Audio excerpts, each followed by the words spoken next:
He is a monster. Look. Next to my hand. Like, he is bigger than the palm of my hand.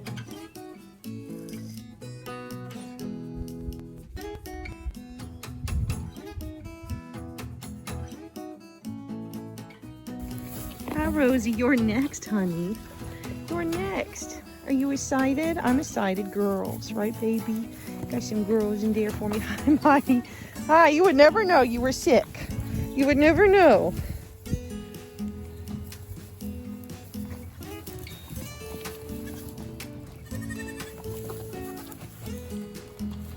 It is really tough sometimes being so loved. Oh, I don't know if I'd call this being love, but it's something. I guess they have their love languages too. Oh, there's Avi, an afternoon delight. Say hello, afternoon delight.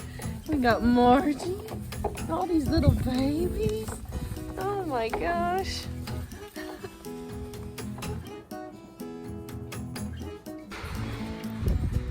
So it's feeding time and it's cold and disgusting, late April. But we've got another kidding coming up. Rosie Rue is due with her second set of babies this year. And while we're waiting, I figured I'll go ahead and feed some of these little snots. Little Uzi, little Miss Uzi, getting a good drink. It becomes like a little mosh pit. It's really fun bottle feeding these guys, but luckily during the day, I kind of did a little treat yourself in the goat barn, and that is a milk bar. And the reason I got a milk bar, guys, is because during the day, we have been separating these guys so that we can do milk testing and we can start getting mommies used to being on the milk stand twice a day. Babies start going on grain and eating a little bit of hay and just being generally more well-rounded, because they're both able to bottle feed like this, but they also are dam raised, so they get a little bit of best of both worlds. Hopefully, except for you. I think they're gonna figure it out. Did you figure it out? Oh, you don't like to bottle feed anyways. And you guys are stubborn.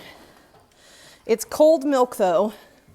So a lot of my kids are not used to cold milk. But in order to use the lamb bar like this, I have to use cold milk. And the reason for that being is milk spoils. Shocker, I know. Who would have known that milk spoils? But milk spoils, so I make sure that this is milk straight out of the fridge. And then honestly, I'll probably leave it out here for an hour at this temperature. Like, it'll just come to room temperature, and I'll probably bring it back in for them.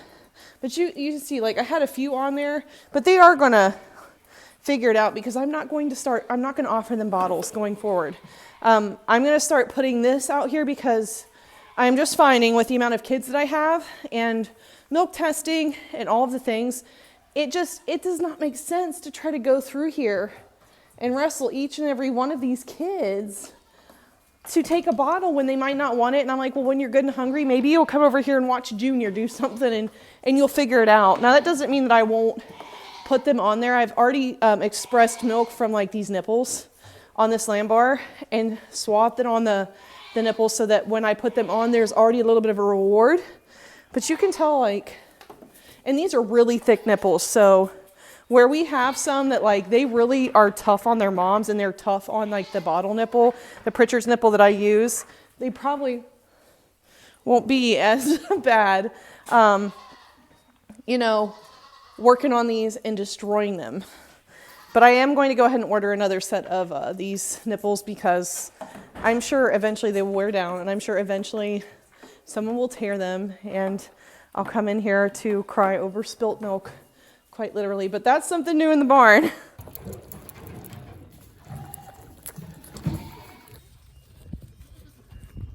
Are you going to take it, Bambi? Do you remember? Do you remember? They're ridiculous, guys. They're ridiculous. But it's exciting because I've got even more babies coming. We've had a couple weeks off from kidding, which has been nice and needed.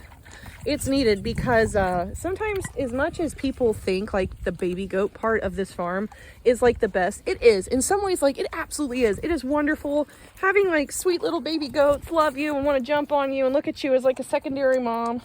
That is something wonderful, but it is also so stressful. Okay. Squeaks, do you remember this? Do you remember you used to have a really good relationship with one of these? Do you remember? A little bit. You remember, don't you, Bright Eyes? Because this is pretty much the only way that you get fed. But she's acting like she's starving. She's had quite a bit tonight. She's got a healthy appetite, that one. So I'm not too concerned about my little Bright Eyes. But something I did want to show you guys with Bright Eyes, and you probably have already noticed. Come here, little baby. Hi, sweetness. You've got a little milk mustache. Your belly's all full. But something I want to show you guys. Oh my goodness, you're getting hefty. Look at her ears. Look at her ears. You're sweet. You're still beautiful. You're still beautiful. She actually had frostbite on her ears. We actually had wondered because there for a long time, her ears were like real floppy. And Mark was like, are we sure? We sure we don't have any floppy eared bugs out there? Because her ears stayed floppy a lot longer than really most of our baby Nigerian dwarf goats do. And come to find out, I was looking at them, I'm like, boy, they feel kind of hard, and the hair is like almost plastered down, and that's just really weird because no matter how much I was trying to dry or do anything, it just was not coming loose. And a week later, I noticed the hair started falling off and it was turning white, and those are telltale signs that you have frostbite on your goat's ears. So she is losing those tips of her ears. But fear not, that doesn't make her any less of a wonderful goat in our herd. Honestly, I hate when I have baby goats that are bottle babies and I fall in love with, because then even if they are like the most terrible like show goat or milk producer, I don't know if I have it in me to send them on down the road to be a productive dairy goat breeder. That might be something I acquire as my time goes on. But for right now, like, I'm weak, y'all. I'm weak in my heart, and like, she'll stay forever. This one will stay forever because we brought her back from the dead. She knows it. She's a snot. And you know, I have to stop and look back at this kidding season so far as we get ready for Rosie. And to really stop and analyze, why did I have such a rough kidding season? And as I went back through my management records and I poured through them and looked at all of the different things that I usually do at the same time every year, I went and I looked for a pattern, and lo and behold, I found my pattern. I will admit that I forgot to do something, and it's because I am easily, when people suggest that maybe my goats don't need copper as much as I think they do because they never copper their animals, you know, and copper toxicity is a thing, maybe I just shouldn't copper my animals. And I think you guys already know where I'm going with this, which I am so embarrassed, like, as a breeder to say this, but I'm also going to say this as one of those moments where it's like, if you've got something that's working in your herd, don't fix it. It ain't broke.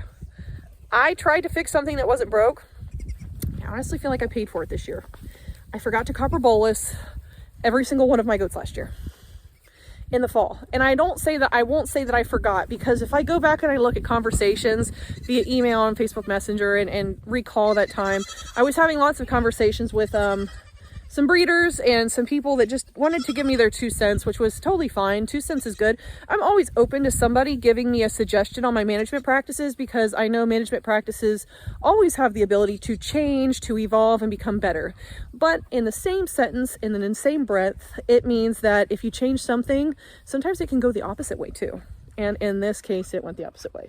I struggled with a lot of my does this year, scouring and not being maybe the healthiest or having the best coats, or they might have even struggled having their milk come in.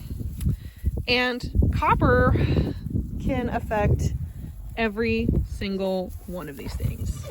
So in looking back at my records and realizing that I did not copper bolus like I usually do in the spring or the fall time prior to breeding, and I could probably go back in my videos and find where I say every fall, as part of my preparation for breeding season, I give a copper bolus so that the copper is released during gestation to help the doe combat parasites, have a great coat, all of the wonderful health benefits that copper presents in a goat, because goats need higher amounts of copper than most other livestock do, mostly like sheep. The amount of copper these guys need versus the amount of copper that you would expect to give a sheep would kill the sheep. It would kill the sheep. That's why goats and sheep usually are not the best of buddies to be in the same field.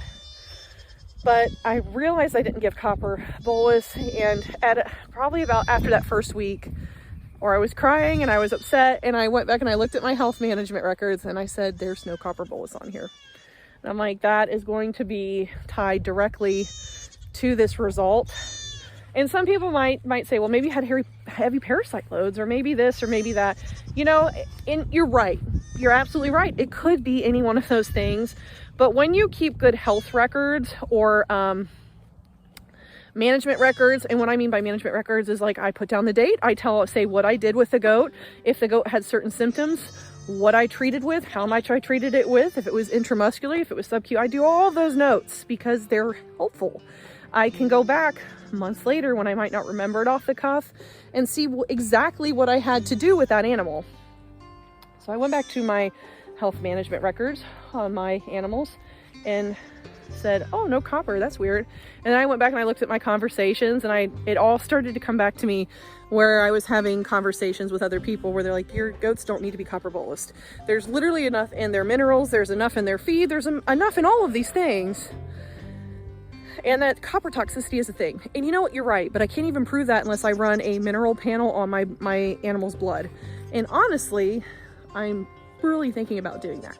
I'm really thinking about running mineral panels on some blood samples for my does just to see, because there are some that I'm pretty sure they're probably zinc deficient. They're black goats, and they're losing it on the bridge of their nose and around their eyes, and they're not really having any issues with mites, and usually that points to zinc.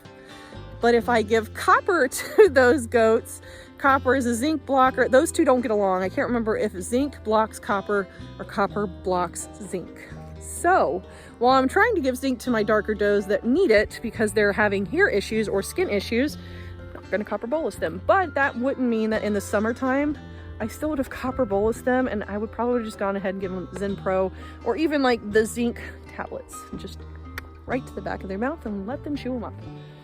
So I have nobody to blame this year for my kidding snafu other than myself. And it's because, like I said earlier, you can take in information and opinions, and you can change management practices because someone's making a really, really great, they're making a really great case as to why you should.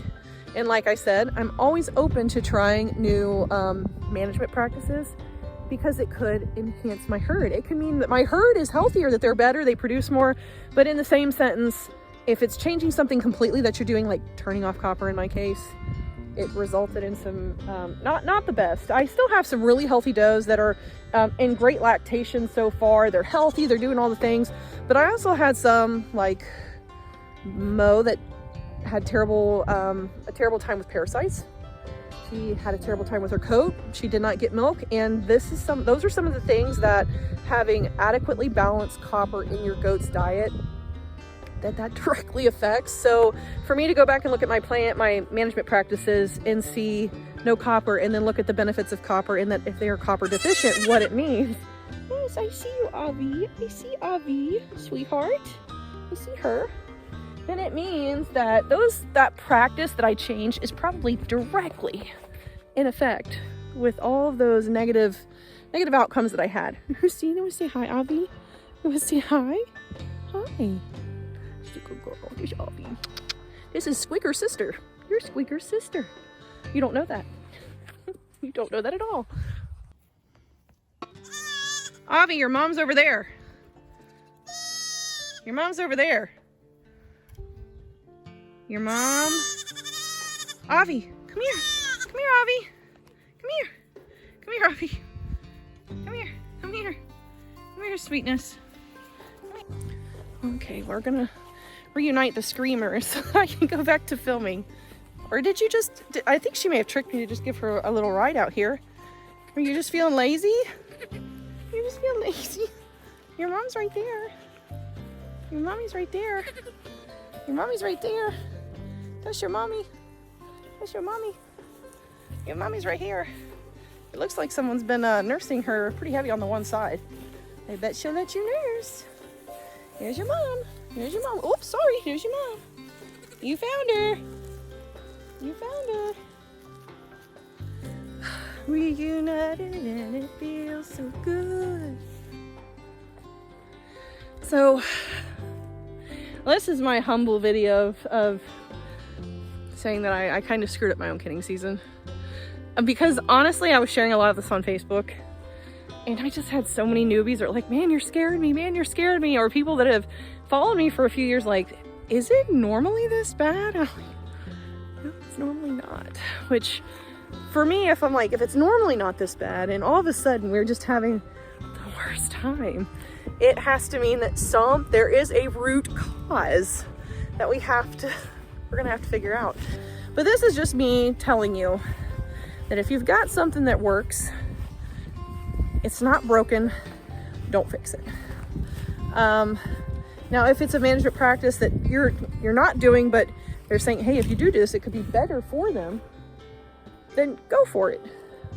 But if they're saying take something out of a management practice when you've been doing it for years and you've had no issues, no copper toxicity, nothing, you might want to think twice on that. Okay, guys?